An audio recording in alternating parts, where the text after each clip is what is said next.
Kemudian beliau mengatakan, aku mengingati tentang orang-orang yang terdahulu, yakni sahabat Nabi Muhammad SAW. Sifat mereka itu, kata Sayyidina Ali, kalau malam qiyamul lail, sujud.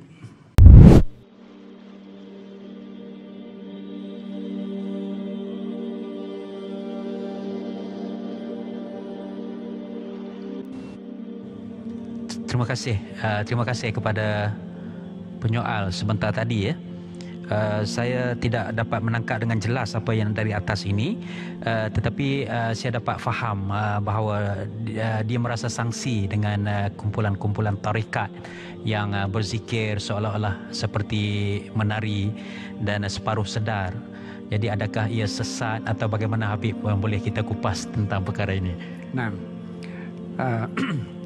pada hakikatnya zikir itu adalah ghidha'ur ruh, makanan bagi hati dan jiwa kita. Alladzina amanu wa tatma'innu qulubuhum bi dzikrillah, ala bi dzikrillah tatma'innul qulub. Dan orang-orang beriman yang tenang hatinya ketika berzikir, ketahuilah dengan berzikir hati akan tenang.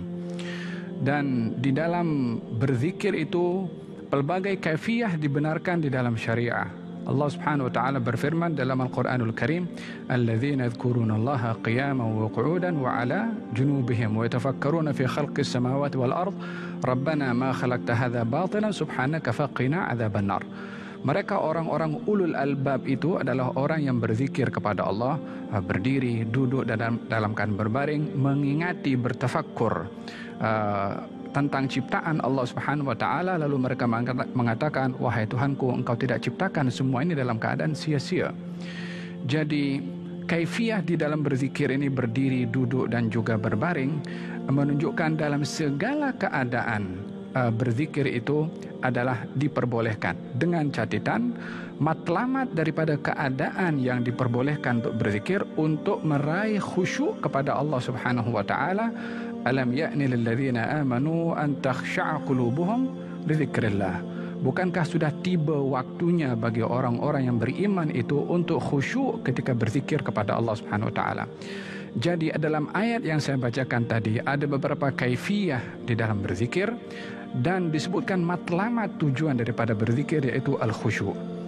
Kalau kita merujuk juga kepada penjelasan Ibnu Katsir dalam kitab Al-Bidayah wan Nihayah, dalam kitab tarikhnya, beliau menceritakan tentang Sayyidina Ali bin Abi Thalib ketika solat subuh berjamaah bersama dengan kaum muslimin, lalu menoleh ke belakang, nampak mukanya kurang senang, nampak macam sedih. Kemudian beliau mengatakan, aku mengingati tentang orang-orang yang terdahulu, yakni sahabat Nabi Muhammad SAW. Sifat mereka itu, kata Sayyidina Ali, kalau malam qiyamul lail, sujud. Dan kalau sudah mula tiba pagi, berzikir kepada Allah Subhanahu wa taala, lalu madu. Mereka ini ketika berzikir kepada Allah, madu maknanya taharraku. Taharruk asy-syajar 'inda ar-rih, yakni bergerak badan mereka umpama dahan pokok yang kena hembusan ar-rih, angin, sambil mereka menangis. Sayyidina Ali menggambarkan di sini keadaan para sahabat ketika berzikir, mereka bergerak, yakni umpama dahan yang kena pokok. Maka dalam hal ini, gerakan seperti ini adalah usaha untuk meraih khusyuk.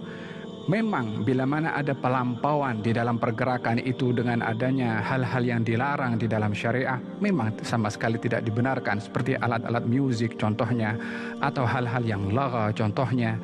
Maka dalam hal ini tidaklah dibenarkan, bukan karena gerakannya, akan tetapi karena hal yang lagha yang dilarang oleh syariah. Kalau kita merujuk jauh ke zaman Nabi Muhammad SAW, beliau ketika membangun masjid sendiri, beliau sendiri sambil membawa batu, sambil berzikir, Allahumma la aisha illa aishul akhirah, farhamil ansar wal muhajirah. Ya Allah, tidak ada kehidupan sebenar kecuali di akhirat. Rahmati orang ansar dan juga kaum muhajirin. Sambil mengangkat batu, berzikir dan berdoa kepada Allah Subhanahu wa taala. Ianya adalah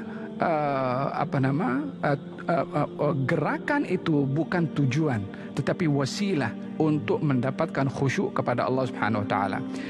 Walaupun Imam Nawawi lebih cenderung untuk orang berzikir itu dalam keadaan sukun, yang dalam keadaan tenang, suasana tenang pun anggota tubuh badan. Ada kalanya orang tidak boleh untuk begitu karena akan boleh membawa tidur mungkin, ya kan. Jadi pergerakan itu adalah wasilah untuk meraih al-khusyuk. Jadi dalam hal ini, bila mana kita melihat daripada beberapa dalil yang saya sebutkan tadi, pergerakan, kata Junaid bin Muhammad Sayyidut Taifah, ini seorang ahli tasawuf terkemuka. Beliau mengatakan, "Idza ra'aitan nas yatawajaduna wa yatamayalun." Kalau kamu tengok orang dalam berzikir bergerak macam ni, yakni ada macam seumpama tarian, kamu jangan larang mereka. Sesungguhnya mereka sedang bergembira dengan Allah Subhanahu wa taala. "Lau dzuqtahum madzaqahum 'azzartahum." Kalau kamu boleh rasa apa yang mereka sedang bergerak merasakan berzikir, kamu akan anggap memang layak dia bergerak, memang layak dia bergoyang. Ini menggambarkan wasilah daripada bergerakan itu untuk meraih khusyuk. Sama macam ketika kita tahlil, Habib, ya, la ilaha illallah, maka kita bergoyang. Persis. Itu bergoyang dan bergerak itu okey kan. Ada yang dengar lagu muzik bergoyang pun ada juga tu, Habib. Artinya itu tindakan semula jadi. Apabila kita mencapai satu tahap perasaan, kita feeling pada amalan tersebut, maka dia membawa satu tindakan di luar kawalan kita. Persis. Yang mungkin yang perlu untuk diambil perhatian juga, tidaklah pergerakan itu dibuat-buat.